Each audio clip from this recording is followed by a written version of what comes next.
बिस्मिल्लाहिर्रहमानिर्रहीम। मुअज़्ज़ज़ नाज़रीन व सामीन, अस्सलामु अलैकुम व रहमतुल्लाहि व बरकातुहू।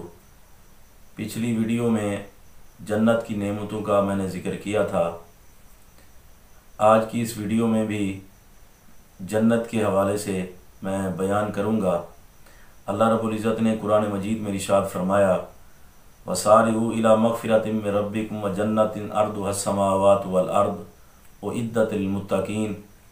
अल्लाह फरमाता है, जल्दी करो मग़फ़िरत और ऐसी जन्नत के बारे में कि जिसकी चौड़ाई ज़मीन व आसमान है, और ये जन्नत मुत्तक़ीन के लिए तैयार की गई है। मुअज़्ज़ज़ नाज़रीन व सामीन, हदीस पाक में आता है, अहले जन्नत की अज़वाज में से अगर कोई ज़ौजा रूए ज़मीन पर झांके तो उसके झांकने की वजह से पूरी ज़मीन पर खुशबू ही खुशबू फैल जाए।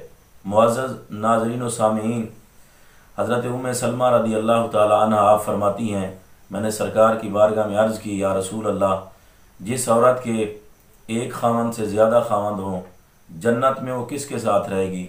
तो मेरे आका ने फरमाया, जिसका अखलाक सबसे ज़्यादा अच्छा होगा वो औरत उसके साथ रहेगी। अब सवाल ये होता है, जो छोटे बच्चे और बच्चियां शादी से पहले उनका विसाल हो जाता है, उनका जन्नत में निकाह किनके साथ होगा? तो इसका जवाब ये है, जो शादी से पहले बच्चियां और बच्चे फौत हो जाएं, उनका निकाह जन्नत में आपस में कर दिया जाएगा।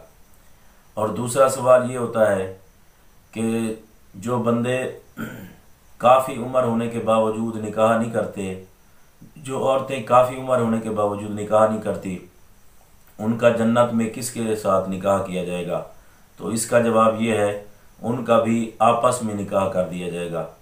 अल्लाह रब्बुल इज़्ज़त की बारगाह में दुआ है कि खालिक़ कायनात हम सब को वो काम करने की तौफ़ीक़ अता फ़रमाए जिसमें अल्लाह भी राज़ी हो, उसका रसूल भी राज़ी हो। वमा अलैया इल्लल बलागुल मुबीन। अस्सलामु अलैकुम व रहमतुल्लाहि व बरकातुहू।